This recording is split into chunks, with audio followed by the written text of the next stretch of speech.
नमस्कार। विश्व समाधान मंच प्यारा उत्तराखंड में आपका स्वागत है। आज आपको हम ले चलते हैं विश्व की मोक्षधाम उत्तराखंड में, जहां राजनीति में बड़ी उथल पुथल मच रखी है। प्रदेश के सारा युवा जिन्होंने संघर्षों किया था उत्तराखंड राज्य के लिए, वो व्यथित हैं 22 सालों के राज्य को देखकर। वहीं जो नौनिहाल अब प्रदेश के कर्णधार हैं, युवा हैं, जो रोजगार के लिए नगरों और महानगरों में खाक छानने हैं, वो आक्रोशित हैं। उत्तराखंड में जिस प्रकार से कर्मचारी चयन आयोग से लेकर रिक्त पदों को भरने की परीक्षाओं में जिस प्रकार से धांधलियां हो रही है, जिस प्रकार से विधानसभा में वहां के विधानसभा अध्यक्षों ने, चाहे किसी पार्टी का हो, भारतीय जनता पार्टी का हो या कांग्रेस का हो, सबने अपने अपने समय में जिस प्रकार से तमाम विधायकों, नेताओं, मंत्रियों, संघ के बड़े बड़े पदाधिकारियों के रिश्तेदारों को, उनके कृपा पात्रों को वहां पे बिना नियम के भर्ती किया, उनको नौकरियां दी। विधानसभा छोटा सा उत्तर प्रदेश उत्तराखंड, उसमें कर्मचारियों की संख्या उत्तर प्रदेश के विधानसभा के कर्मचारियों की तुलना में कहाँ विशाल उत्तर प्रदेश, कहाँ उत्तराखंड। और ये सब रेवड़ियां बांटी गई भारतीय जनता पार्टी और कांग्रेस के शासन कालों में, और उनको समर्थन देने वाले दलों के शासनकाल में। विधायकों के अब ढूंढने पड़ रहे हैं किस विधायक और किस नेता के रिश्तेदार उसमें भर्ती नहीं है। तो युवा छटपटा रहा है, सड़कों पर है। देहरादून में उन्होंने भारी प्रदर्शन किया, उसके बाद श्रीनगर से लेकर कोटद्वार में प्रदर्शन हुआ, हल्द्वानी में प्रदर्शन हुआ। दिल्ली के उत्तराखंडी जो राज्य गठन के लिए समर्पित हैं, वो भी सुगबुगाहट है। लोग बहुत प्रायश्चित कर रहे हैं कि किस प्रकार के निकम्बे नेताओं के हाथ में उत्तराखंड की बागडोर सौंप रही है। लोग मोदी जी से प्रश्न कर रहे हैं, क्या यही डबल इंजन की सरकार है? उत्तराखंड में जिसी भी पत्थर, जिसी योजना के नीचे अगर उसकी जांच की जाए, खनन का जांच की जाए, तो वर्तमान से लेकर पुराने तमाम मुख्यमंत्रियों के चेहरे बेनकाब हो जाएंगे। किस प्रकार से खनन का काम हो रहा है, आबकारी का काम हो रहा है, नियुक्तियों का काम हो रहा है। वहां से स्थानांतरण का एक उद्योग बन चुका है। चिकित्सालय, शिक्षा चौपट कर दी गई है। आखिर क्या इसी के लिए उत्तराखंड बना है? अभी कुछ साथियों ने मेरे से कहा कि इससे बेहतर होता हम उत्तर प्रदेश में रहते। मैंने कहा, उत्तर प्रदेश की बात वो लोग कहते हैं जिन लोगों ने खटीमा, मुसौरी, मुजफ्फरनगर, श्रीअंत कांड का जुल्म नहीं सहे। क्या हम अपनी अस्मिता के साथ इस प्रकार से खिलवाड़ करने वाले हुक्मरानों के साथ, मानसिकता के साथ खड़े रह सकते? नहीं। कोई कहता है हमें केंद्र शासित प्रदेश मिलता। मैंने कहा जिनको केंद्र शासित प्रदेश का ज्ञान नहीं है, अखिल भारतीय ये जो जनप्रतिनिधि होते हैं, जिनके हाथ में बागडोर है आज उत्तराखंड की, वो तो जवाबदेह भी होते हैं, पर जो अखिल भारतीय सेवा के कैडर होते हैं, जो अधिकारी नौकरशाह होते हैं, उनकी कोई जवाबदेही नहीं। वो तुम्हारे ज़्यादा से ज़्यादा उनका स्थानांतरण कर देगी कि सरकार। कौन जांच कर रहा है? सब, क्योंकि बंदर बांट में सब एक मिली भगत है।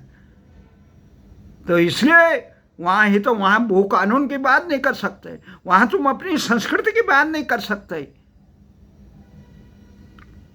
जब एक बार उत्तराखंड राज्य आंदोलन के समय ये टोरा जी थे, जो शिरोमणि अकाली जो जत्थेदार थे वो टीवी पे आए जनता की अदालत पे, हम भी थे उसमें। तो वहाँ पे उन्होंने कहा कि उधम सिंह नगर उत्तराखंड में नहीं मिलना चाहिए, वहाँ रायशुमारी होनी चाहिए। तो हमने कहा भाई आप चंडीगढ़ भी मांग रहे हैं, चंडीगढ़ में भी रायशुमारी हो। उन्होंने कहा चंडीगढ़ तो केंद्र शासित प्रदेश बनाकर वहाँ बाहर के लोग ज़्यादा भर गए, अब हम वहाँ अल्पमत में हो गए।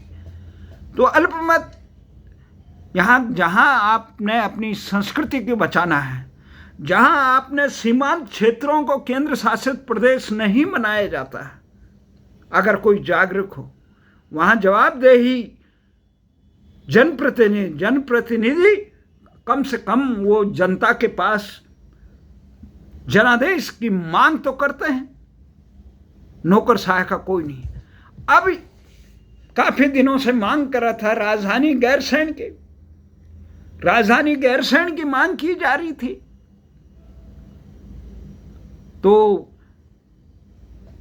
उस मांग को कैसे बट्टे लगाया जाए, तो उत्तराखंड के साथी राजनेताओं और उनके प्यादों ने जिस प्रकार से भू कानून का हवा बनाया, भू कानून शुरू से मांग है, भू कानून होना चाहिए, बहुत मजबूती से होना चाहिए। जो वर्तमान है वो भू कानून नहीं, हिमाचल की तर्ज पे उत्तराखंडी भी, यहाँ जो उत्तराखंड में मूल निवास का कभी उन्होंने वो कर ही नहीं रखा है। हिमाचल में मूल निवास के हिसाब से नागरिक की परिभाषा है, और उत्तराखंड में कुछ नहीं है। यहाँ भू कानून का हवा खड़ा किया गया, भू कानून की मांग हुई, बीजेपी और कांग्रेस के दोनों तरफ से बैटिंग हुई। मांग होनी चाहिए, शुरू से राज्य आंदोलन की मांग थी। मूल निवास के बिना भू कानून किस ढंग से लागू करेंगे, ये भी सोचने का विषय है। तो हल्ला मचा बड़ा, चुनाव से पहले करेंगे। धामी जी अपने विधानसभा जो उपचुनाव हुए थे उससे पहले करेंगे, लेकिन क्या किया, अब राज्य बन गया। बदनामी हुई, इतनी बदनामी हुई कि जो भर्तियों में जो चयन आयोग जब बिके 15 लाख में बिक रहे हैं, इतने लिख रहे हैं, नियुक्तियों में अंधेर कर दी। उसके बाद तो वो थमा नहीं कि विधानसभा में अध्यक्षों द्वारा बंदरबांट नेताओं के परिजनों को, प्यादों को और संगठन राष्ट्रीय स्वयंसेवक के जो वहाँ जो प्रदेश में भारतीय जनता पार्टी में जो बड़े पदाधिकारी, संगठन महामंत्री, इस ढंग के लोग रखे गए हैं, उनके निकट परिजनों को या उनके प्यादों को, कृपा पात्रों को रखा गया। कांग्रेस ने भी वही बंदर बांट की। तो जनता में आक्रोश हो गया कि आखिर विश्वास किसमें करें, ये तो सारे अपनों के लिए, ये नौकरी जनता के लिए कहा। तो उन्होंने, मुख्यमंत्री ने बड़ी घोषणा की। क्या घोषणा की कि जनता के लंबे समय से जो मांग को देखते हुए सरकार ने जन भावनाओं के अनुरूप भू कानून बनाने के लिए, उसमें संशोधन करने के लिए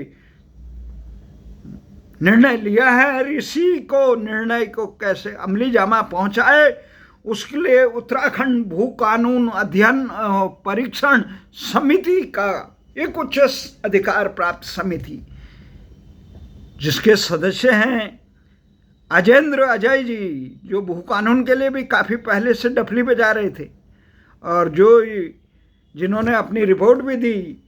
और उसमें मुख्यमंत्री ने कहा हिमाचल की तर्ज पे करेंगे। भाई कैसे करोगे तुम, जब तुमने मूल निवास का वहाँ अभी तक वो नहीं किया, तो हिमाचल की तर्ज पे करेंगे, कर भी देंगे, कागजों में कर देंगे। भू कानून का क्या, भू कानून बना भी देंगी सरकार कि हिमाचल की तरफ से इसको ये नहीं मिलेगा, उसको नहीं मिलेगा। जब जरूरत होगी, बहुमत तुम्हारे पास है, सामान्य प्रक्रिया में उसे पारित कर देंगे।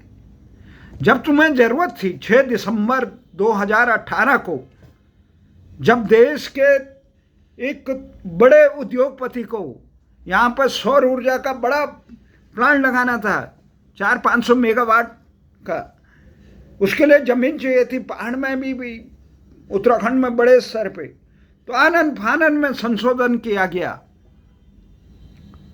अधिनियम क्या संशोधन किया गया जो विधानसभा में 6 दिसंबर 2018 को उत्तराखंड उत्तर प्रदेश जमींदारी विनाश एवं भूमि व्यवस्था अधिनियम 1950 की धारा 143 को और 154(2) में संशोधन करके उद्योगीकरण, जिसमें उद्योग लगाने के लिए, पर्यटन के लिए, शिक्षा के लिए ये किया गया, स्वास्थ्य के लिए और कृषि क्षेत्र और औद्योगिक उद्यानीकरण के लिए, जिसको जितनी भी जमीन चाहिए, जहां भी चाहिए वो खरीद सकता है, उसे दे सकती है सरकार। अब बताइए, पर्वतीय राज्यों में एकमात्र पूर्व जागरूक विधायक थे मनोज रावत, जिन्होंने इस कानून को बनने के दिन भी सरकार को एक प्रकार से बेनकाब कर दिया था, काफी हल्ला मचाई। उन्होंने कहा कि ये पर्वतीय राज्य में ऐसा एकमात्र क्षेत्र उत्तराखंड का है जहाँ जिसको जितनी मर्जी जहाँ भी चाहिए, जितनी भी जमीन चाहिए खरीद सकता है, ऐसा बना दिया। और जब नहीं चाहिए तो अब कहे जी हम एक मजबूत भू कानून बनाएंगे जिसमें हिमाचल की तरफ। अब बना दिया तुमने, कल तुम्हें ज़रूरत हो उसके बाद तुम फिर नया संशोधन ले आएंगे तो कौन रोक रहा है? बहुमत तुम्हारे पास है, 2/3 बहुमत है, कौन रोक रहा है? तुम्हारी जब नीयत ठीक ना हो तो जनता की आंखों में धूल झोंकने के लिए, उसके आक्रोश को कम करने के लिए, अपने पीठ खुद चपताने के लिए एक कानून बना दो। कागज का तो टुकड़ा है, जनता जमीन पे अमल तो तुमने अपने, और उस कानून के बनाने से 6 दिसंबर 2018 के बाद आपने कितने लोगों को ज़मीन दी, किन किन लोगों को ज़मीन दी? क्या उनको जो दी गई है, जिन्होंने जिस उद्देश्य के लिए ज़मीन ली थी उस उद्देश्य को पूरा नहीं किया तो उनको रद्द किया आपने कहीं? नहीं, ये हिम्मत नहीं है। कैसे उसको बेनकाब करेंगे? अब क्या करेंगे कि जनता में 2024 का इलेक्शन जीतना है, जनादेश लेना है, कहेंगे जी देखो हमने भू कानून बना दिया, और कल ही अगर ज़रूरत किसी उद्योगपति को पड़े, जैसे वो बड़े जो देश के बड़े उद्योगपति हैं, वो पूरे लाव लश्कर के साथ देहरादून में गए और उन्होंने ऐसा डपटा उत्तराखंड के नौकरशाहों को कि जैसे अपने चपरासी को कोई नहीं डटकता। उनका आखिर पूरी सरकार उनके लिए खिदमत में लगी हुई थी। तो भैया ये जो भू कानून हाथी के दांत दिखाने के, तुम्हारी अगर नीयत साफ होती ही तो मूल निवास का बनाते कि उत्तराखंड में मूल निवास, जैसे झारखंड में आज 1932 की भी मांग कर रहे हैं, 1960 के आसपास तो उन्होंने वब कर रखा। हमारे यहाँ तो तुम न्यायालय के अधीन छोड़ दिया। न्यायालय ने कहा भाई जब राज्य अस्तित्व में आया वही मूल्यवास हो जाए।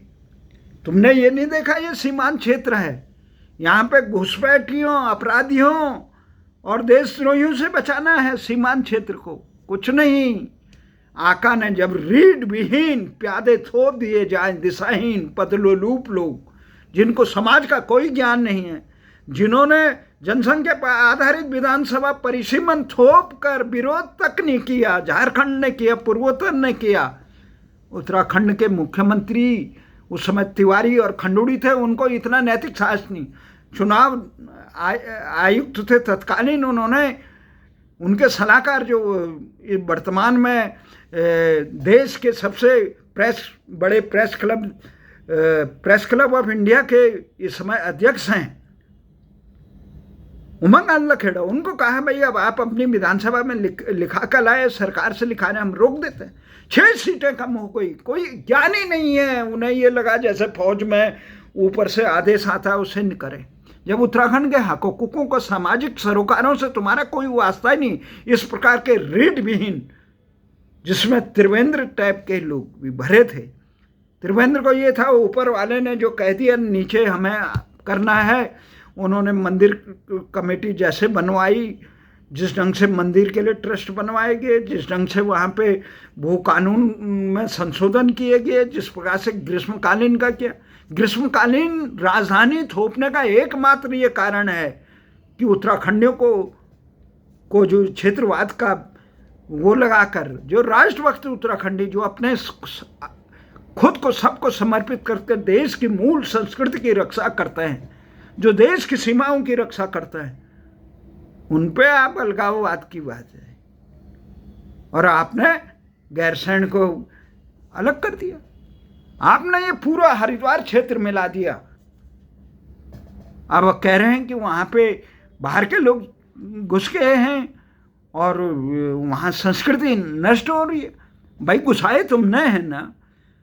तुम 2024 तक देहरादून में जो 400-500 जो अवैध बस्तियां हैं उन पे तुमने कार्रवाई 2021 के चुनाव के लिए रोकने के लिए, मैं मतदान अर्जित करने के लिए उनके कहा कि हम 24 तक कार्रवाई नहीं करेंगे। अरे नहीं करोगे तो इनको संरक्षण दोगे तुम? मुजफ्फरनगर कांड के अभियुक्तों को सजा दी आपने। लाल कालीन बिछाते रहे तुम्हारे नेता। बुआ सिंह, नसीम से लेकर मुलायम सिंह का स्वागत उत्तराखंड में हुआ।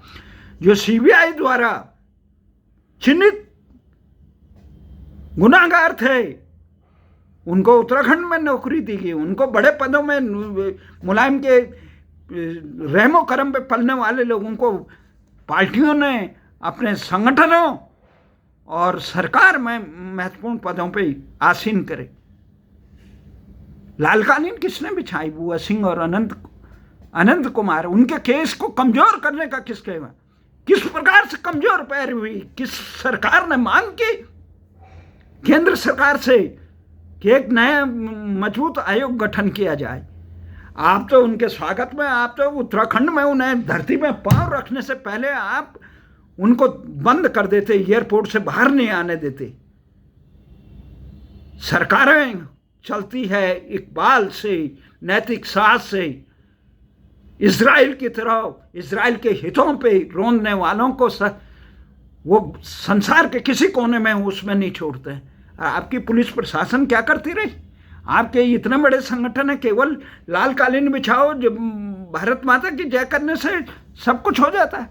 आत्मसम्मान की रक्षा, उत्तराखंड के लोगों का आत्मसम्मान को जो आप संसद में गरिया रहे थे कि उत्तराखंडियों के साथ ये हुआ, जिसे इलाहाबाद उच्च न्यायालय ने कहा, जिसे केंद्रीय जांच ब्यूरो आयोग ने कहा, आपकी सरकारों ने, उत्तर प्रदेश में रही आपकी सरकार, उत्तराखंड में रही आपकी सरकार और केंद्र में भी आपकी सरकार, कांग्रेस और भारतीय जनता पार्टी सहित तमाम देश के तमाम राजनीतिक दल इस मामले में बेनकाब हो चुके हैं। काम महिला आयोग से लेकर तमाम जो आयोग हैं वो केवल सरकारी रहमो करम और उनके आगे दुम हिलाने के अगला कोई काम नहीं करता है। न्यायपालिका, सर्वोच्च न्यायालय ने जो स्वयं विवेक से किसी भी मामले को ले लेता, उन्हें इतना नहीं दिखाई दे, इतना जघन्य कांड हुआ। उनके अभियुक्तों को अब तो इतने साल हो गए, कहीं साक्ष्य नहीं मिलेगा, उन पर कोई पैरवी नहीं की। कहीं महजूद की केंद्र सरकार एक आयोग बनाते, 84 के दंगों पर तो कहीं बना दिया आपने। गुनाहगारों को सजा होनी चाहिए जिन्होंने निर्दोष लोगों को मारा, चाहे वो गुजरात में मारे गए हों, चाहे वो देश भर में सिखों के खिलाफ हुआ, चाहे उत्तराखंडियों के खिलाफ हो, देश के एक नागरिक के खिलाफ भी निर्दोष लोगों के लिए और अपराधियों को संरक्षण देने वाले लोगों को भी दंड मिलना चाहिए। अनंत कुमार को जो इस प्रकार का जिलाधिकारी था, बुआ सिंह, नसीम, कैसे कैसे अधिकारियों को उत्तराखंड देश और उत्तर प्रदेश और देश ने झोंका। तो ये तमाम चीजें हैं, कौन करेगा? तो ये जो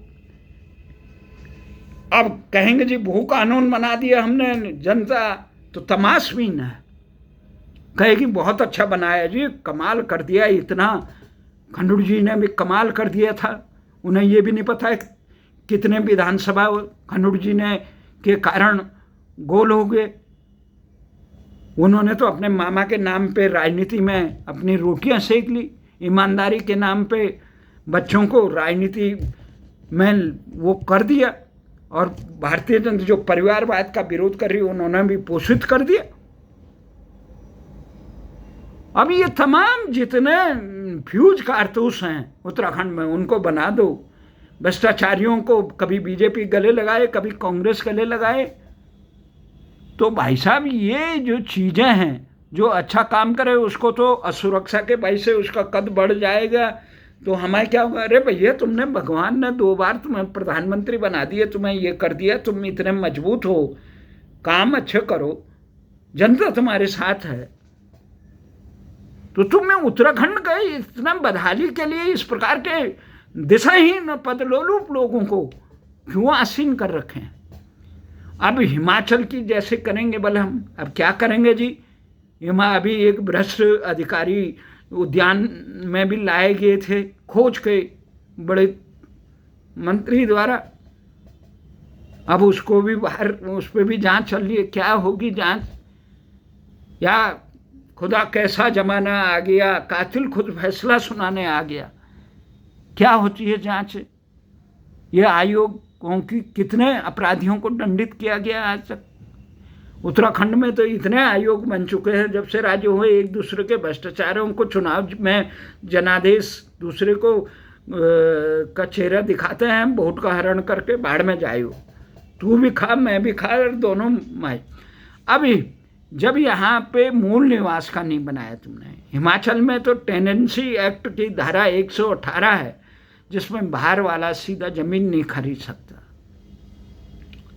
अगर उसे निवेश करना है तो वो हिमाचल के मूल निवासी को अपना साझेदार बनाएगा, फिर भी जमीन का मालिक नहीं बनेगा। वो मालिक वही रहेगा, मालिकाना हक हिमाचल के मूल निवासी पे, और कितने साल में हो जाए उसका एक लिमिट किया है। भारतीय जनता पार्टी सरकार ने एक मजबूत नियम बनाया कि 10-15 साल, तो कांग्रेस के वीरभद्र ने उससे भी मजबूत बना दिया, नहीं 10 ये साल कम है और साल ज़्यादा होना चाहिए। हिमाचल में बाहर का कूड़ा करकट अपराधी नहीं चाहिए। यही उत्तराखंड का था। उत्तराखंड तपोभूमि रही, वहाँ भ्रष्टाचारियों को, ब्लैकमेलरों को और इस प्रकार के अपराधी तत्वों को कोई जगह नहीं होनी चाहिए थी। देश को खंडित करने के लिए, देश पे कब्जा करने के लिए आप आओगे, हम हमारी छाती में मूंग डलोगे। भारतीय संस्कृति जो कहते सर्वभूत हितैषिता की बात करती है, उसको रौंदने के लिए सपने लेकर आप उत्तराखंड की धरती में पांव रखोगे, तो रोजगार की जगह, रोजगार में ईमानदारी होती है। अभी भ्रष्टाचार पे ये इतना आया है, तो क्या रखा है भ्रष्टाचार पे। भाई तुम्हारे पे ईमानदारी होती है, उन तमाम सभी अधिकारियों और चेयरमैनों को कटघरे में रखते जिनके उसमें हुआ। दूसरा ये है कि जितनी रिक्तियां हैं प्रदेश में उनको भर्ती करने के लिए एक स्पेशल है। आपने उत्तर प्रदेश के वहाँ छापखाने को दिया, करोड़ों में पर्चे बेच रहा है। उत्तराखंड में नहीं है क्या, केंद्रीय में नहीं है। और एम्स ऋषिकेश में तो 600 भर्तियां राजस्थान वाले के किसने की है भाई? कौन अपराधी है ये? किसके कहने पे हुआ? केंद्र का है कोई अपराधी तो उसको जनता के सामने रखा जाए। स्थानीय लोगों को रोजगार नहीं मिलेगा, तुम अपने प्यादों को 600 एक ही माले से। तो इस प्रकार का जब नियत ही साफ ना हो, भ्रष्टाचार पे कोई अंकुश नहीं है। जो भ्रष्टाचारियों से डराओ, आप इस पार्टी में आ जाओ, आप उस पार्टी में आ जाओ, नहीं तो जेल चले जाओ, भाई ये काम ठीक नहीं है। आप अगर जरा नियत होती है, पहाड़ वालों की एकमात्र आशा थी सेना में, वो भी कर दिया, अग्निवीर बना दिए, उनकी ऊंचाई में गोल कर दिया। महाराज के अलावा किसी की आवाज़ नहीं निकली। ये इतने नेता, सांसद और मुख्यमंत्री और सांसद और मंत्री, केंद्रीय मंत्री, एक तो केंद्रीय मंत्री, ये आवाज़ ही नहीं निकली भारतीय जनता पार्टी के नेताओं के। अनुशासन, अरे जब न्याय के खिलाफ बोलोगे नहीं तो प्रदेश के हितों को कैसे रक्षा करोगे?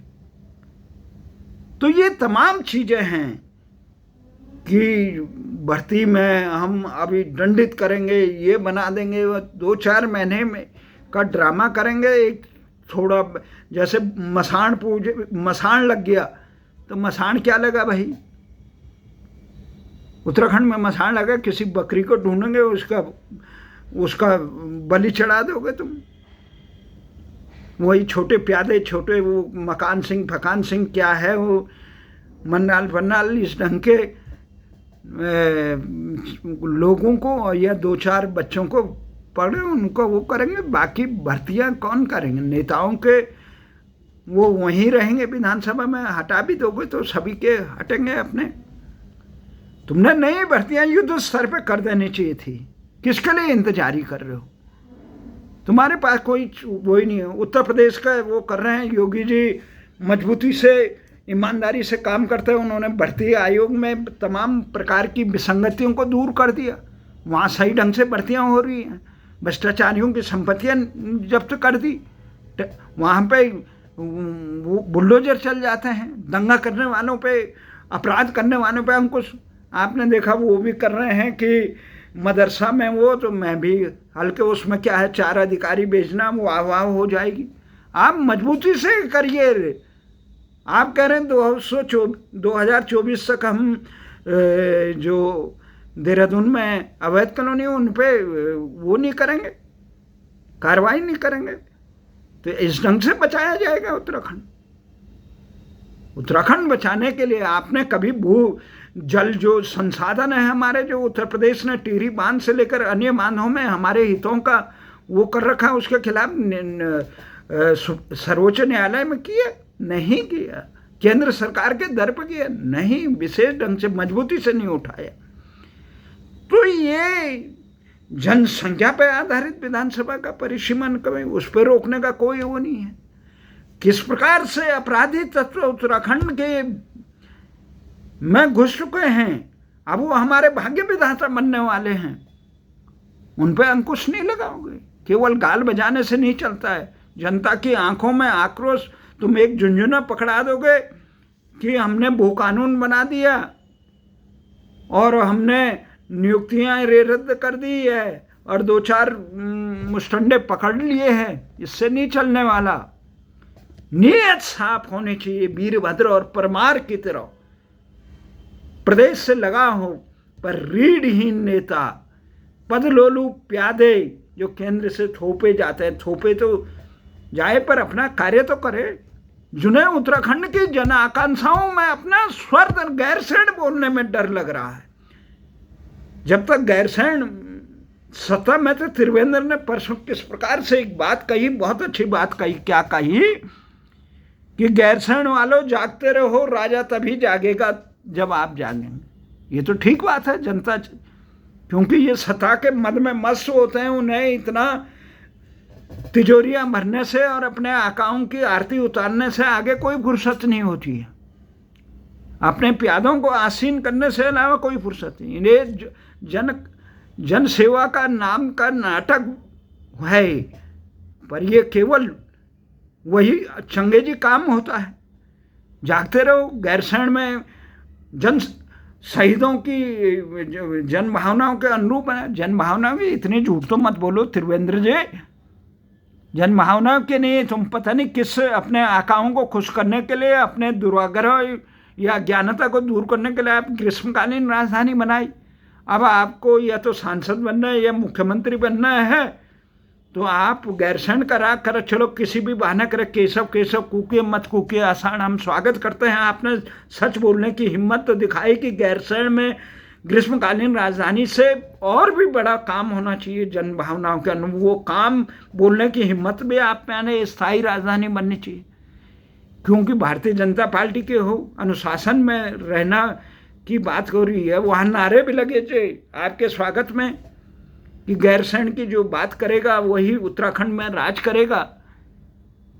तो आप जब आप सत्ता में रहते हैं, हमें धामी जी से अच्छे मित्र हैं हमारे, पर धामी जी मुख्यमंत्री बनने के बाद गैरसैंण का नाम लेने के लिए डर रहे हैं। विधायक बनने के बाद ग्रीष्मकालीन राजधानी जो तुम्हारी सरकार ने विश्वासघात करके घोषित किया रखा है, वहाँ पे जाने के लिए तैयार नहीं है। और आप शहीदों को श्रद्धांजलि देंगे, उनकी भावनाओं को याद कर रहे हैं, उत्तराखंड की जन आकांक्षाओं को साकार करेंगे झुंझुना पकड़ा के। जब आपको जरूरत होगी अभी कागज का टुकड़ा बना देंगे आप, कागज का टुकड़ा कानून बनाएंगे। जब जरूरत होगी किसी बड़े उद्योगपति को जमीन की, फिर संशोधन कर देंगे और फिर वो कानून में संशोधन करके वो लिमिट बना देंगे। फिर जनता जागेगी, फिर उसे कम कर देंगे। ये तो आना जाना लगेगा। इसलिए सबसे पहले जरूरत क्या थी कि राजधानी गैरसैंण बनाने की पूर्णकालीन, क्योंकि नौकरशाहों से लेकर जनप्रतिनिधियों की प्राथमिक पाठशाला है वो, कि जन भावनाओं का आदर करने का। इन्हें मालूम ही नहीं है उत्तराखंड क्या चीज़ है। ये केवल देहरादून के पंचतारा संस्कृति में, अय्यासियों में मस्त हैं और बंदर बांट करने में मस्त हैं, अपने प्यादों को आसीन करने में मस्त हैं, नोट गिनने में और तिजोरियां भरने में। इन्होंने कभी कोशिश की वहाँ की पगडंडियों पे चलने की? जब केवल वोट मांगते होंगे तब जाते होंगे, उसके अलावा कभी जाने की कोशिश नहीं करते। आजकल त्रिवेंद्र जा रहे हैं, भगवान उन्हें सद्बुद्धि दे, गैरसैंण की शरण में आए, जनसंख्या पे आधारित विधानसभा परिसीमन का अंकुश लगाएं, वो कानून मजबूती से बनाएं और जमीन से जुड़ें। नीति और नियत साफ होनी चाहिए। परमार और वीरभद्र की तरह प्रदेश बनाने के लिए मूल निवास का तो आप करोगे नहीं ठीक। मूल निवास कौन होगा? ये सारे अपराधी जो घुसपैठ करके आए हैं उत्तराखंड में, जो लूट खसोट के लिए आए हैं उत्तराखंड में, उनको संरक्षण देते रहने हैं। उनको संरक्षण नहीं होना चाहिए। ईमानदार आदमी का हमेशा उत्तराखंड में स्वागत हो। जो भारत को निर्माण करने के लिए आता है उसका स्वागत हो। पर ये जो भारत की संस्कृति को मिटाने के लिए आए, नहीं तो वो दिन दूर नहीं है जब उत्तराखंड में, अभी हमारे मित्र बता रहे थे, उत्तराखंड के एक दो ग्राम सभाओं में उनके आसपास कि प्रधान नेपाली है, क्योंकि जब गांव के लोग चले जाएंगे वहाँ पे सुविधाएं नहीं होगी। सरकार शिक्षा चिकित्सा सब उजाड़ चुके हैं, आम आदमी से रोजगार कुछ नहीं है, तो वो चले गए वहाँ पर रहेंगे। नेपाल तो वो प्रधान बने हैं, अब वो बने हैं, तो वो आने वाले दिनों में ऐसी प्रकार की स्थितियाँ, जिस प्रकार से वहाँ की महिलाओं को, लड़कियों को भगाया जा रहा है लव जिहाद के नाम पे, या इस प्रकार से जो फेरी वाले बिना अंकुश के घुसे जा रहे हैं पूरे उत्तराखंड में, सीमांत क्षेत्र को जिसकी सुरक्षा पे खतरा बन चुका है। इसलिए इन आम नागरिक को जागना होगा। गैरसैंण वाले ने नहीं, पूरे उत्तराखंड के लोगों को जागना होगा। राजा ये भूल चुके हैं लोकशाही है, राजा तभी जागेगा। राजा क्या है? हाँ, राजा हो सकता है वो दिल्ली दरबार के लिए कहा हो, पर लेकिन राजा तभी जागता है जब जनता जागती है। ये सत्य को हम नकार नहीं सकते हैं। इसी आशा और विश्वास के साथ कि इस प्रकार के छलावे, ये कागज के टुकड़े नीति और नियत के बिना वो कानून और इसका छलावा जो है, ये भ्रष्टाचार का पर अंकुश लगने का छलावा से ये इनके अपनी छवि निर्माण और जनता की आंखों में धूल झोंकने का है। अगर ईमानदारी से काम करे तो गैरसैंण राजधानी को करे, मुजफ्फरनगर कांड के अभियुक्तों को सजा दे, मूल निवास का संशोधन करे, 1960 के बाद जो उत्तराखंड में आया उन पे मूल निवास न माना जाए। ये चीज़ें कुछ कर रही तब तो बात होती है। और जिन्होंने यहाँ पे ये जो 6 दिसंबर 2018 में जो संशोधन हो, उसके बाद जिस प्रकार की ज़मीनें मिली, उनका श्वेत पत्र जारी करें। जिन्होंने अपने निवेश के उद्देश्यों के अनुरूप कार्य नहीं किया, उनकी ज़मीनें जब्त हो, और राज्य गठन के बाद किन किन लोगों को ज़मीनें दी गई उन लोगों की सूची जारी की जाए, कि ताकि बंदरबांट में किन किन का हिस्सा था वो भी बेनकाब हो।